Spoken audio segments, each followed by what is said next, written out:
আসসালামু আলাইকুম এভরিওয়ান, কেমন আছেন আপনারা সবাই? আমি তো আলহামদুলিল্লাহ ভালো আছি। সো চলে এসেছে একটা এক্সাইটিং ব্লগ নিয়ে। উদ্দাই আজাইরা ভাই, আমার ব্লগ আবার এক্সাইটিং। আচ্ছা ভাই, আমি এত বকবক করতেছি না, এত বকবক না করে ব্লগটা শুরু করা যাক। এতক্ষণে হয়তো বুঝেই গেছেন কোথাও যাইতেছি। হ্যাঁ ভাই, গ্রামে যাচ্ছি, যেটার জন্য আমি সারা বছর ওয়েট করি ভাই রে ভাই। ওয়েট করতে করতে ফাইনালি আমি আবারও গ্রামে যেতেছি। আর এটা হচ্ছে ভাই, দুঃখের কথা কি বলবো জানেন, হাজার বছর পর একটা বিয়ের দাওয়াত পাইলাম। ভাই মানুষ কেমন দেখি সারা বছর বিয়ের দাওয়াত পায়, আর এইদিকে আমি কত কষ্টের পর কত স্ট্রাগলের পর একটা বিয়ের দাওয়াত পাইছি। যাই হোক, এদিকে আমরা গাড়িতে উঠা যদি মানে এনজয় না করি তাহলে হয় ভাই। আমি এখানে প্রকৃতি দেখতেছি আর অনেক ভালো লাগতেছিল। আর কি বলবো মানে, কতদিন পর আজকে আমি ব্লগ করতেছি আর এডিট করতেছি। এডিট আজকে সুন্দর না হলে আমি আর ব্লগে ছাড়বো না ভাই। আজকে এডিট কেন মনে হতেছে আমি বুঝতেছি না। যাই হোক, এখানে যদি তো আপনাদের সাথে একটা দুঃখের কথা শেয়ার করা যাক। সো আমরা যেখানে আমরা গ্রামে যেদিন যাবো, সো আমাদের গাড়ি আসার কথা ছিল সেদিন রাতের 4টা বাজে, মানে ভোর 4টা বাজে আসার কথা ছিল।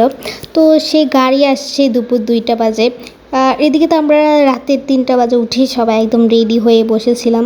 পরে দেখি গাড়ি আসে না। সো আমরা গাড়িওয়ালাকে ফোন দিচ্ছি, পরে উনি বলে যে আমাদের গাড়ি আসতে লেট হবে। গাড়ি এখন বৃষ্টির কারণে গাড়ি আসতে পারে না, গাড়ি আসতে লেট হবে। মানে বাহ বাহ, সুন্দর একটা জোশ না?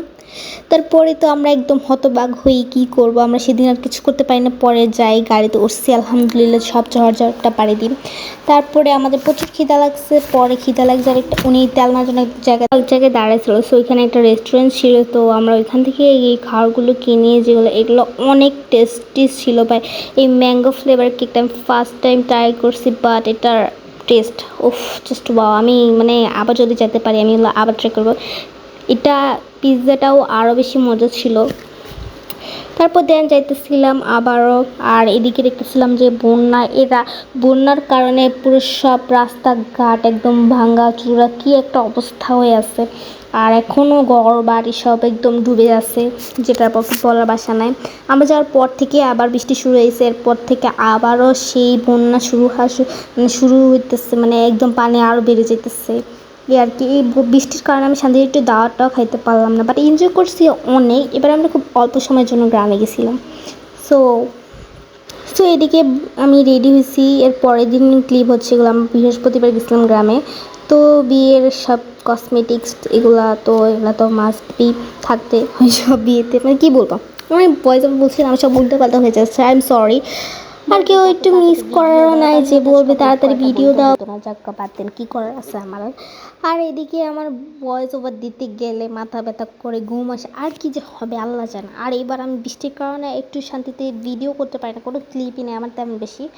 সো এটা হচ্ছে দুঃখের কথা, কি বলবো। আমি 1 মাস পর ভয়েস ওভার দিতে গিয়ে ভয়েস ওভার এডিট সব কিছু বলে গেছি, কেন কী করতে হয়। সো ভেরি সরি যদি ভয়েস ওভার বা কোনো কিছুতে ভুল হয়ে থাকে। আর আমার অলওয়েজ সব কিছুতে ভুল হয়, ঠিক কোনটা হয় আই ডোন্ট নো, আমি জানি না। আমার আজ পর্যন্ত কোন ব্লগটা আমি সুন্দরভাবে করছি আমি সত্যি জানি না। আর এটা হচ্ছে আমাদের গ্রামের বাড়িতে, মানে আরেকটা মানে এটা হচ্ছে আমার চাচার বাড়িতে। সো এই দিনও মানে 2 পাশ পুরো পানিতে ডুবে গেছে। এই পানি যে কত নিচে ছিল আর এখন কত উপরে উঠছে, মানে দেখলেই কেমন গা কেঁপে উঠে। সিরিয়াসলি ভাই, যারা থাকে আল্লাহ জানে তারা কেমন থাকে। আমার তো খালি সাপেরই ভয় লাগতেছিল। সো এখানে হচ্ছে আর কি পুরো ওই যে খালটা, এটার পানি এত নিচে ছিল মানে কি বলবো। আর ওইটার পানি এখন পুরো রাস্তার সমান, দেখলেই মানে কেমন লাগে আপনারাই বলেন। এই যে পুরোটা পানিতে ভরে গেছে, আমি লিটারেলি অবাক। মানে আমরা এমন এক টাইমে গেছিলাম, বিয়েতে এনজয় করছি, এবার অনেক এনজয় করছি। পানি দেখলে আমার ভয় লাগতো, মানে আমার কাছে একটা বিষয় সবচেয়ে বেশি ভয় লাগতো, ওটা হচ্ছে সাপের জন্য। মানে পুরো রাস্তা, আর একটু বৃষ্টি হলে পুরো রাস্তার মধ্যে পানি উঠে যেত। আমি ভাবছিলাম যে এটা আলাদা একটা ভিডিও দেওয়ার পরে দিই নাই, সো সরি। আর এখানে আমার ভয়েস ওভার আজকে কী হয়েছে আমি নিজেও জানি না। তো এইখানে আঙ্কেলরা নৌকা চালাতেছে, এটা দেখে আমার অনেক ভালো লাগছে, মানে কষ্টের মুখে আমার হাসি পেতেছিল। উনি মাছ ধরতেছিল নৌকা দিয়া। তো অনেক ভালো লাগছে আমার কাছে এই ব্যাপারটা। যাই হোক, আমার অনেক বকবক আপনারা শুনছেন, ভালো লাগলে প্লিজ লাইক কমেন্ট শেয়ার করবেন, প্লিজ প্লিজ প্লিজ। ও বুঝলাম না আপনারা কেন আমার ভিডিও দেখে লাইক কমেন্ট সাবস্ক্রাইব কিছু করে না। আজ থেকে আমার ভিডিও দেখে যে লাইক করবে না, কমেন্ট করবে না, শেয়ার করবে না, সে আমার হাও নাকি। সো সবাই ভালো থাকবেন, সুস্থ থাকবেন, আমার জন্য অবশ্যই দোয়া করবেন। সো আল্লাহ হাফিজ, টাটা, বাই বাই।